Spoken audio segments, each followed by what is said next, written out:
Assalamualaikum warahmatullahi wabarakatuh. Teman-teman, kembali lagi di channel YouTube saya, Khairun Imam. Nah, ini ada beberapa video yang akan kita simak bersama-sama di mana ini merupakan pidato dari Bapak Wapres Mas Gibran Rakabuming Raka dan juga beberapa video terkait pertemuan Mas Gibran dengan kepala negara tetangga dan kunjungan Mas Gibran ketika belusukan, teman-teman ya. Kalau kalian ingat, beberapa hari yang lalu, Mas Gibran itu sempat dicibir oleh para pembenci kalau beliau tidak memberikan pidato di pembukaan MTQ yang ada di Kalimantan. Tapi ya sekarang Mas Gibran menunjukkan pesonanya sebagai wakil presiden yang membuat para pembenci ini semakin kepanasan, semakin menggebu-gebu untuk mencari celah untuk menyerang Mas Gibran. Ya, semoga para pembenci tidak shock dan tidak stroke teman-teman ya melihat Mas Gibran mulai bekerja dengan luar biasa, menunjukkan pesonanya dan lain sebagainya. Oke, sebelum kita masuk ke videonya, jangan lupa like, subscribe, dan share. Dan tanpa perlu berlama-lama lagi, mari kita mulai videonya berikut ini.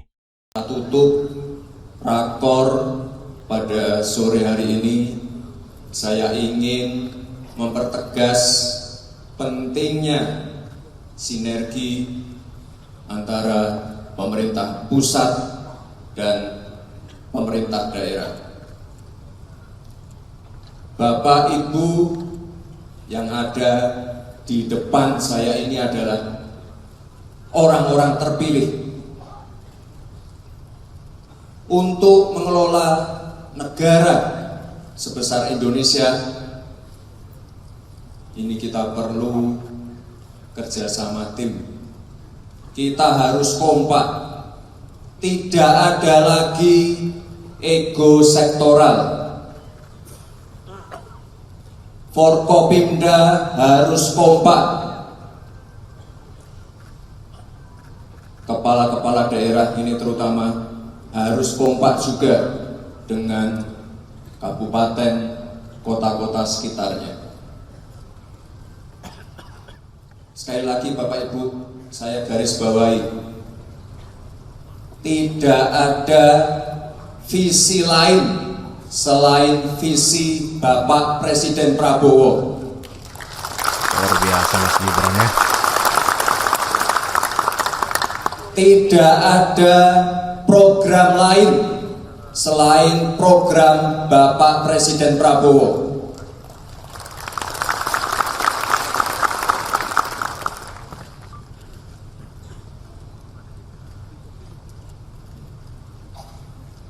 Ini mungkin Pak Mendagri, mungkin tahun depan ini rakornya kita geser aja ke Akmil.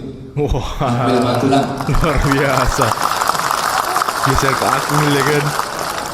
Kita kemarin 3 hari, tapi mungkin untuk kepala-kepala daerah ya minimal 5 hari. 5 hari. Penting ini Bapak Ibu, sekali lagi, biar semuanya sinergi. Mantap. Satu visi, satu misi untuk Indonesia emas. Nah, ini momen ketika Mas Gibran, Mas Wapres bertemu dengan Perdana Menteri Singapura, Pak Lawrence Wong. Jadi pembenci itu banyak yang mengatakan bahwa Mas Gibran pelangak pelongok lah segala macam, anak ingusan. Tapi ya mereka nggak tahu kalau Mas Gibran ini mantan wali kota, teman-teman.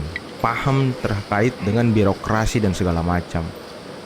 Pernah menjadi kepemimpin daerah. Jadi ya tadi Bapak Wakil Presiden bertemu dengan Perdana Menteri di Singapura setelah acara selesai di istana, dan dalam kesempatan tersebut Bapak Wakil Presiden tentunya sudah tidak asing lagi dengan Singapura karena memang beliau pernah tinggal di sana.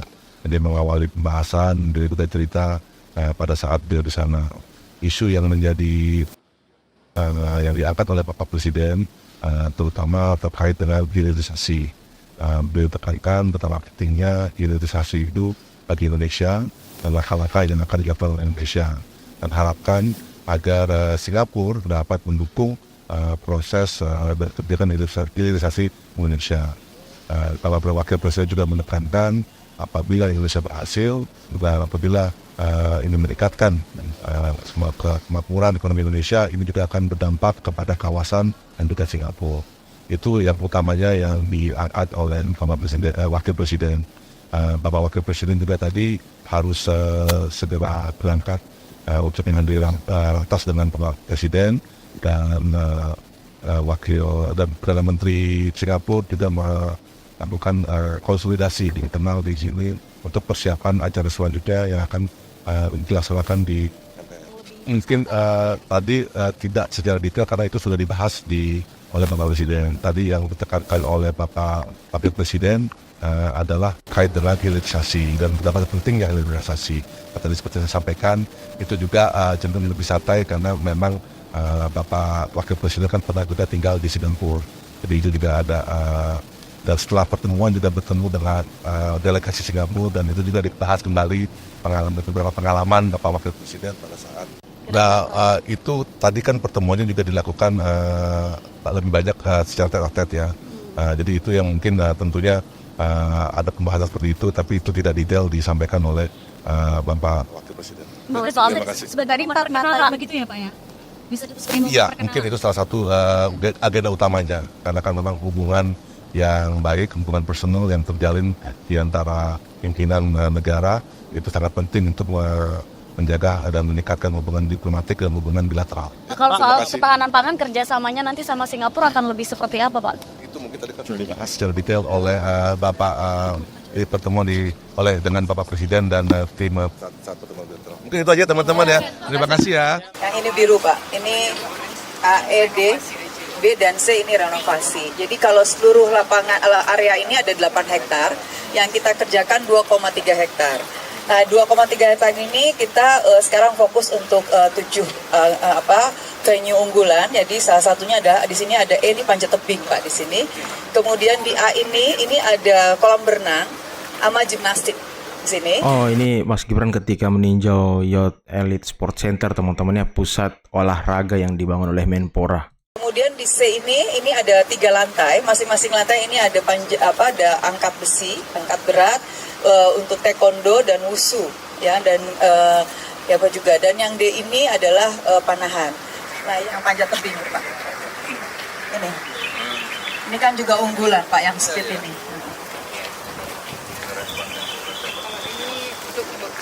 Ini sepak bola, ini lapangan bola ini. Tapi assisting Pak, ini sudah ada assistingnya. Merapikan saja.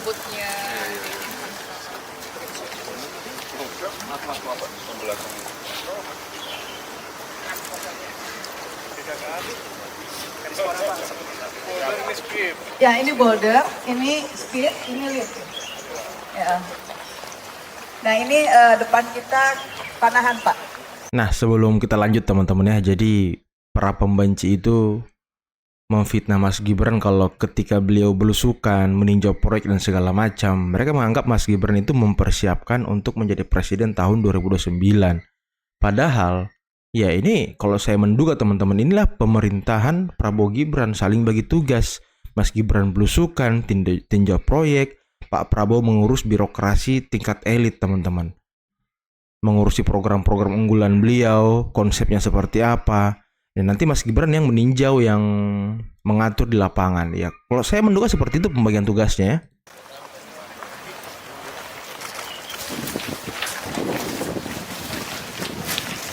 Jadi untuk Olimpiade 2028 udah nggak ada lagi tuh alasan nggak ada tempat latihan bagus.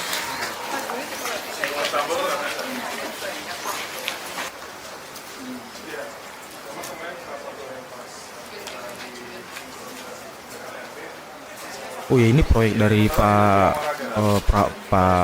Jokowi ya, dibangun ya.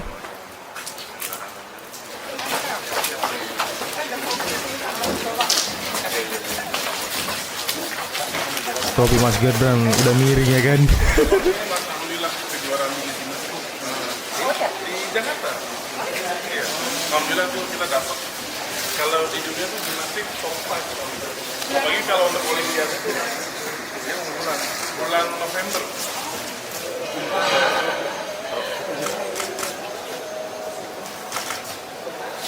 Kemarin mulai tapi karena masih harus dengan RB. Sayang banget, bagus. Kalau rumah sakit sih sebenarnya tinggal isi ini aja Bu ya. di dalamnya aja tuh. Under Menpora.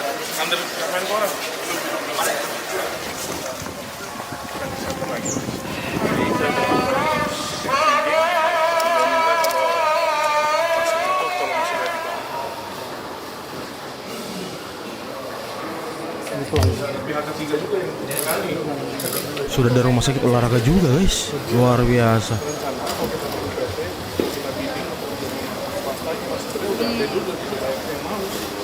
Kilo Wapen itu udah mau, terus ada Premier juga mau. Tadi kita mengecek ini uji coba makan siang gratis di salah satu SD di Jakarta.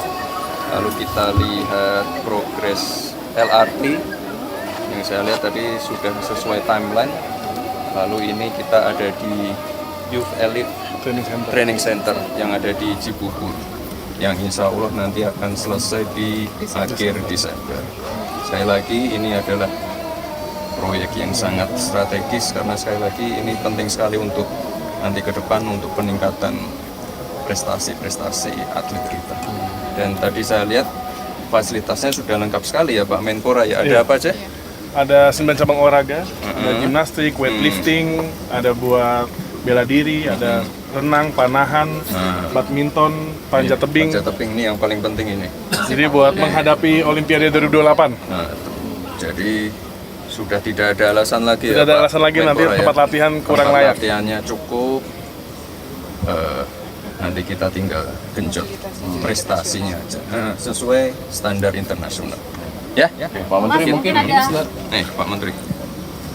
ini sebenarnya digunakannya untuk atlet muda atau untuk atlet nasional atau gimana sih Mas? Jadi pastinya nih untuk atlet muda dan juga nasional juga. Jadi pastinya Cibubur Youth Health Center ini kita mengejar bagaimana menuju Olimpiade 2028 ini semua cabang olahraga prioritas yang disiapkan untuk Olimpik nanti ini sudah memiliki fasilitas latihan yang standar dunia. Jadi seperti tadi saya sampaikan ada weightlifting, ada gimnastik, ada panjat tebing, ada renang, badminton, sepak bola, dan bela diri. Ini kita harapkan benar-benar terfokus di sini karena selain ada fasilitasnya ada dormitorinya juga. Dan nanti juga ada sekolahnya juga. Dan bahkan fase selanjutnya nanti ada rumah sakit olahraga di sebelah yang kita jadikan pusatnya sport science. Jadi ya kompleks Cibubur ini kita modernisasi dan kita maksimalkan fungsionalnya. Oke, terfokus di sini ya Mas. Terfokus di sini. Harapannya untuk Olimpiade gimana Mas? Ya di kompetisi terakhir kan teman-teman media sudah melihat sendiri bagaimana perjuangan atlet-atlet kita. Ya kami dari pemerintah harus mendukung itu dengan menyediakan fasilitas yang memadai dan sesuai standar internasional. Pak Wamen sebagai user loh. Sebagai user, sebagai Olimpian. Ini yang ditunggu-tunggu. Mas Taufik enggak? Lihat ke kanan. Boleh kan? Pak Wamen. Ini yang ditunggu. Sorry ya Pak. Iya. Iya, gimana? Saya nggak nyampe mic-nya.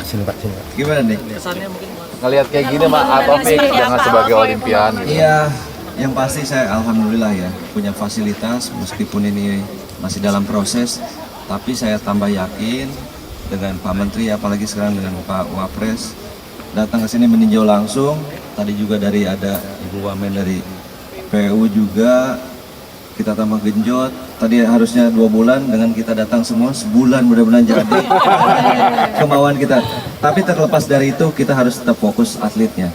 Nanti kedepannya kita persiapkan bahwa kita jangka panjangnya itu sesuai arahan Bapak Presiden juga bahwa target kita melebihi 2 medali emas 2024 di 28 itu di kementerian itu target 4-5 medali emas lah. Kita juga harus lihat realistis juga kan. Kita harus benar-benar persiapin untuk jangka panjangnya. Ditunjang lagi dengan sekarang fasilitas-fasilitas yang ada harus mumpuni. Jadi kita juga harus pacu atletnya juga. Ada penambahan fasilitas nggak sih? Apa ada penambahan fasilitas atau sudah sesuai dengan master plan untuk pembangunannya ini Mas? Sementara ini kan punya masing-masing, kayak bulu tangkis juga kan punya sendiri, atletik juga ada di tempatnya sendiri. Mungkin yang kemarinnya juga di sini kan panjat tebing juga ada di sini dengan mereka dapat medali juga. Di GBK juga ada. Kita akan maksimalkan yang ada sambil nanti juga masukan-masukan apa lagi gitu loh. Karena kita juga kan nggak bisa yang sekaligus semuanya ada gitu, butuh berproses itu juga. Siap. Gitu. Berarti semua sudah dipastikan standar sesuai dengan standar cabornya masing-masing gitu ya Mas? Insya Allah harapannya kita juga seperti itu. Jadi dari kementerian, PUPR juga sama, standar internasional, apalagi sekarang Pak Wapres juga turun langsung, meninjau langsung, itu tambah support, tambah bebannya beban bukan jadi kita takut, tapi beban jadi pacuan untuk menyampaikan ke atlet-atlet lebih berprestasi lagi. Siap. Waduh, teman-teman, itulah tadi ya. Bagaimana Mas Gibran ternyata bisa memacu semangat dari para menteri, para wakil menteri untuk lebih bekerja maksimal karena langsung ditinjau proyeknya teman-teman. Tidak hanya omon-omon, beliau langsung melihat bagaimana progresnya, timelinenya seperti apa. Nah, inilah pemimpin yang sangat luar biasa. Pemimpin yang betul-betul bekerja sesuai dengan prosedur, arahan dari presiden untuk meninjau proyek-proyek di bawah, memastikan proyek-proyek itu berjalan dengan lancar, tidak ada kesalahan maupun korupsi dan segala macam teman-teman.